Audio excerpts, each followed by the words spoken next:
Uy, papaitan. Homemade.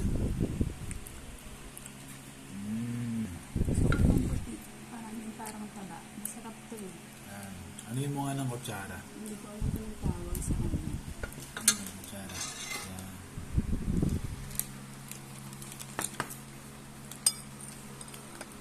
Uy, no? Sige nga. Lagyan mo sa plato mo. Ha? Lagyan mo sa plato mo. Kain ka. Siyempre. Kain ka lang. Sarap kaya luto mo.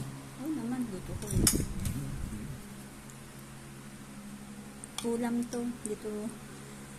Ginawa ulam yung sabaw. Sarap ba?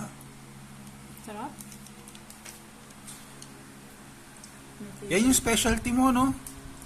Ano ka ba? Ngayon ko nga niluto to. Ayun yung lang niluto, pero masarap. Galing. For the first time.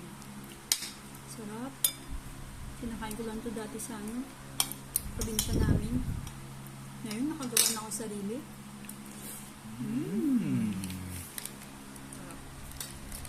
Ang pait.